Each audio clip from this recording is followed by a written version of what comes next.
साहब थाना रमना इस्लामाबाद की हिफाजती ज़मानत के लिए अदालत में पेश हुए। बहुत गैर रस्मी गुफ्तगू की है, वो आपको आज बताते हैं कि आज क्या गुफ्तगू हुई है और आइंदा का लाए अमल क्या तय किया गया है। अदालत के सामने बताया गया कि ये मुकदमा जो है थाना रमना का, ये 19 मार्च का वकूआ है और 6 अप्रैल को मुकदमा दर्ज किया गया है और एक नहीं कई वकूए जोड़े गए हैं।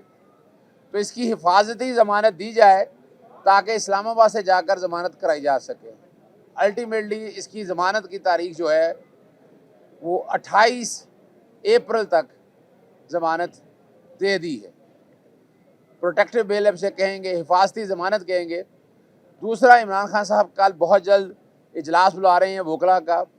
सबसे अहम इशू जो है कि इलेक्शन कमीशन का किरदार अब वाज़े आना है कि और केयर टेकर सेटअप का, कि क्या केयर टेकर सेटअप अपने आइनी और कानूनी इख्तियारात इस्तेमाल कर रहा है, और दूसरा क्या इलेक्शन कमीशन साफ शफाफ इलेक्शन करवाने के लिए इक़दाम उठा रहा है। अभी आप सब लोगों ने देख लिया किस तरह इलेक्शन कमीशन ने मोहसिन नकवी को निगरान वज़ीर आला मुंतखब किया, फिर ट्रांसफ़र पोस्टिंग का सारे मामले आपने देखे। उसके बाद बाकी आपने जितने इक़दाम हैं वो सारे आपने देख लिए हैं कि क्या हालात और वाक़यात सामने हुए हैं। अब सुप्रीम कोर्ट ने जो अभी तक इतलात आई हैं, स्टेट बैंक को कह दिया है कि पैसे दे दें और पंजाब के इलेक्शन करवाए जाएं, लेकिन इलेक्शन कमीशन अभी भी जो है वो किरदार जिस तरह का अदा कर रहा है वो आप सब लोगों के सामने है। और उस सिलसिले में बाकायदा जो है आइंदा दिनों के अंदर वो लाएअमल तय किया जाएगा। कल टीम जो है वोकला की, उनसे इमरान खान साहब ने मीटिंग का टाइम रख लिया है। आज ख़ास तौर पर जो मेरे घर पे दहशतगर्दाना हमला हुआ है उसकी पुरजोर मजम्मत की है और साफ कहा कि बुज़दिलाना कार्रवाई है, डरने वाले नहीं हैं, जिंदा दिलाए सामने खड़े रहेंगे और मुकाबला करेंगे इस सारे मामले का। और जिस तरह ये फाशिस्ट हुकूमत काम कर रही है, जिस तरह ये पॉलिटिकल विक्टिमाइजेशन कर रही है, इसकी इजाज़त नहीं दी जा सकती। अस्सलामुअलैकुम, मोहम्मद अज़हर सिद्दीक अपने प्रोग्राम मैच व्यूज़ के साथ हाजिर खिदमत है। बहुत गहमा गहमी का दिन। इमरान खान साहब आज तशरीफ़ लाए ज़मानत कबल अज़ गिरफ्तारी के प्रोटेक्टिव बेल के हवाले से, फिर आना पड़ा है और यहाँ काफ़ी लंबी बातें हुई हैं, बहुत डिटेल में बातें हुई हैं। और अगला लाया अमल यहाँ इमरान खान में एक क्वालिटी है, वो मुनाफिकत की बात नहीं करते कि सामने कुछ पीछे कुछ आगे कुछ, जो बात करनी है सामने। और बड़ी तफसीली बातें हुई हैं। कल इंशाल्लाह वोकला बरादरी के साथ एक मीटिंग है। शुरू में आपने वो प्रेस रिलीज देख ली होगी, सॉरी प्रेस कॉन्फ्रेंस देख ली होगी जो मैंने आकर वहाँ की, इसलिए मैं उन बातों की तरफ मैं ज़्यादा नहीं जाना चाहता, क्योंकि वहाँ जितनी हुई हैं वो मैंने सारी तकरीबन बता दी। लेकिन एक मैं बता दूँ, अगला जो काम है वो इलेक्शन कमीशन है। वो इलेक्शन मैंने अंदाज़ मुकदमा की दरख्वास्त जो है वो दे दी हुई है, उसमें नॉमिनेट कर दिया नाम, जो भी नॉमिनेट किए हैं वो सुबह के प्रोग्राम में आपके सामने मैं रखूँगा, सारे के सारे वो लोग कौन कौन हैं। तीसरा जो इशू है, जो यहाँ का इशू है वो मैं डिस्कस करता हूँ। और तीसरा जो इशू है वो सुप्रीम कोर्ट ने स्टेट बैंक को, इलेक्शन कमीशन को फ़ंड जारी करने का हुक्म दे दिया। ये मैं आपको पहले दिन से बात कर रहा हूँ कि यहाँ तौहीन अदालत में सज़ा देने से कुछ नहीं मिलेगा, यहाँ बात है इम्प्लीमेंटेशन के हवाले से। और पैसा जो फेडरल कंसोलिडेटेड फंड का इसके सामने है ना जी, और फाकी को मैंने जो कुछ किया वो आप अंदाज़ा लगा सकते हैं। उन्होंने तो माजूरी ज़ाहिर कर दिया ना जी, हम दे ही नहीं सकते हैं। और जो है ना जी, स्टेट बैंक को फेडरल लेजिस्लेटिव फंड से 21 रुपये की अदायगी का हुक्म दिया। फेडरल कंसोलिडेटेड फंड मैं पहले दिन से बात कर रहा हूँ। और अटॉर्नी जनरल जब पेश हो रहे थे तो पूछा क्या हुकूमत तौहीन अदालत का सामना करेगी। इस पर मंसूर अवान ने कहा था किस चीज़ की तौहीन। वाकई हुकूमत ने काबीना से कानून पास करवाया है फंड के मामले पर। हुकूमत देखें ना जी, अब यहाँ ये हैरानकुन बात है, काबीना से कौन सा कानून पास होता है जी, आगाह किया जाएगा। पार्लियामेंट ने फंड देने की इजाज़त नहीं दी। पार्लियामेंट कौन होती है पैसे देने वाली, कानून साजी करे जो इसका इख्तियार दिया हुआ है। दीगर इदारों ने तमाम सूरत हाल से आगाह किया। फेडरल कंसोलिडेटेड फंड कौमी असम्बली की मंजूरी से पैसा जारी होता है। हुकूमत को भी हिदायत जारी करने के लिए कौमी असम्बली की मंजूरी दरकार होती है। ये अपने तौर पर लगे हुए हैं।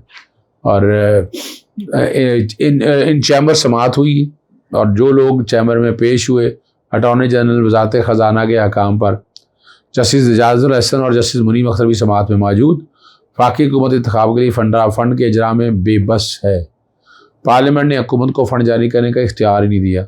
स्पेशली जो सेक्रेटरी फाइनेंस है अवैज़ मंजूर सबरा, additional secretary Aamir Mahmood, additional secretary finance Tanveer Bhatt अदालत में पेश हुए और अपना स्टेट बैंक से कामिल जो ऑफिसर हैं उनके कायम का गवर्नर जो है वो अदालत में मौजूद है। Secretary law commission Umar Hamid Khan भी चीफ जस्टिस के चैम्बर में, DG लॉ मोहम्मद अशरफ भट्टी भी चीफ जस्टिस के चैम्बर में, स्टेट बैंक और वज़ारत खाना के सीनियर तरीन अफसरान भी तलब कर रखा है। हामिद याकूब जो हैं सेक्रेटरी ख़जाना वो अमेरिका के दौरे पे हैं और रजिस्ट्रार के मरासिल में आपको पता है जिन जिन लोगों का बनाया गया था, और तमाम अफ्रीकन अपनी रिपोर्ट चीफ जस्टिस में पेश कर दें, ना करने पर इजहार बरहमी है। अदालती हुक्म पर अमल करना पड़ेगा, वाज़े कर दिया और बाकायदा उन्होंने हुक्म जो है वो सामने आया। इस पर सेक्रेटरी ने जाकर मीडिया से गुफ्तगू हुई कि उन्होंने कहा जी खुशगवार माहौल में ये सारी गुफ्तगू हुई है। मुल्क के मर्दमशुमारी के मामले पर बात हुई है। मर्दमशुमारी को हल्का बंदियों के लिए 4 से 5 माह दरकार होते हैं। कुछ देर बाद हुक्म जारी करेगी ये जो है ना सेक्रेटरी इलेक्शन कमीशन है, जो उन्होंने अपने तौर पर जो बात करनी है, और बहुत सी बातें ऐसी होनी है। 1 घंटा को 20 मिनट समात रही है और यहाँ जो कोशिश करनी थी ना जी, इधर से उधर ले जाएं चीज़ें, उधर से इधर ले जाएं चीज़ें, ये करने में वो कामयाब मेरी कोशिश करते रहे। लेकिन मैंने आपको कहा था कि नहीं, असूली तौर पर तो एक कंटेम्प्ट का केस है, लेकिन कंटेम्प्ट से क्या होगा, सज़ा देंगे, सज़ा देंगे 1 महीना 2 महीने लगेगा, लेकिन इलेक्शन तो लेट हो जाएंगे।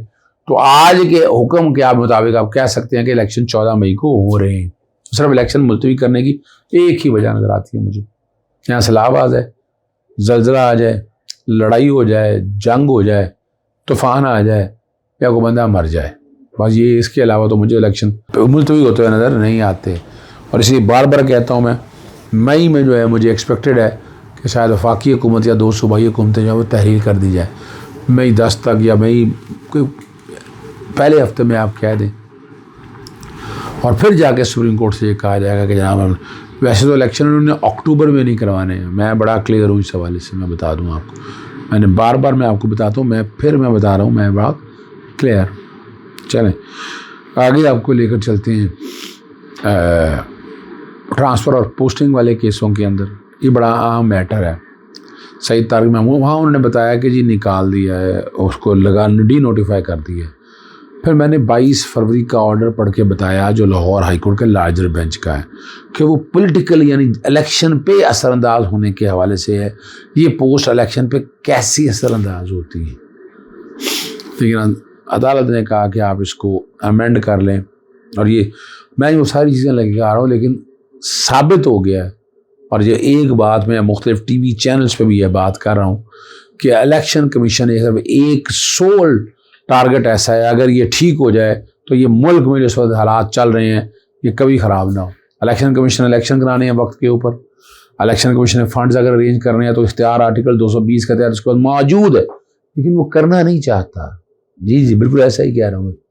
इलेक्शन कमीशन अपने इख्तियारात अगर इस्तेमाल करे तो ये क्या देर है, ये तो मामूली से बात है। सारा बोझ आपने सुप्रीम कोर्ट के ऊपर डाल दिया है। साफ शफाफ इलेक्शन करवाना इलेक्शन कमीशन की जिम्मेदारी है, आइनी और कानूनी जिम्मेदारी है। अगर नहीं करना चाहते तो फिर इसको फिर कौन कहेगा, कौन मजबूर करेगा। इसीलिए अदालतें जो हैं इस काम के फ्रंट पे आती हैं। अब यहाँ बड़ा डिले कर दिया। अभी तक हमने देखा है कि सारे प्रोसेस के अंदर कसूरवार इलेक्शन कमीशन है। पुराने इलेक्शन के हवाले से जो चीज़ें हैं वो सारी रिकॉर्ड पे हैं, लेकिन नए में आप देख लें तोशाखाना का केस, डिस्क्वालिफिकेशन, इस्तगासा, इमरान खान नाअहली, और नाअहली करने के लिए क्या क्या तरीक़ाकार इस्तेमाल किए गए यहाँ से आप, और वो कोशिशें वही पूरी हो रही हैं। लेकिन याद रखिएगा, जिसे अल्लाह रखे उसे कौन चखे। कौम सारी ठीक है, कौम को ठीक हो सके तो फिर आप कह सकते हैं कि मसाइल ज़्यादा हैं, लेकिन यहाँ मसाइल ज़्यादा नहीं है, यह मसाइल ज़्यादा नहीं है। लेकिन चलें अब आपको बाकी चीज़ों की तरफ लेकर मैं जाता हूँ जो आप समझना चाहें इस बात को कि ये पोजीशन सारी आपके सामने आ गई। इमरान खान साहब लाहौर हाई कोर्ट में रहे आज काफ़ी देर, दिल की बातें हुई, सेल्फियाँ लोग अब जाने नहीं छोड़ते वहाँ पर। बाकी सारे मामला एक एक डिस्कस हुआ। जो कुछ गोल्ड में कॉन्फ्रेंस होनी है कल, उसके वाले से गुफ्तगू हुई। इलेक्शन कमीशन का किरदार कैसे बेहतर हो सकता है, उस पर गुफ्तगू हुई।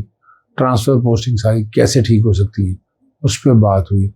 यानी ये वो सारे मामला हैं जिस पर तफसीली बात हुई है। इजाज़त चाहता हूँ। अस्सलाम वालेकुम, अल्लाह हाफ़िज़। पाकिस्तान जिंदाबाद।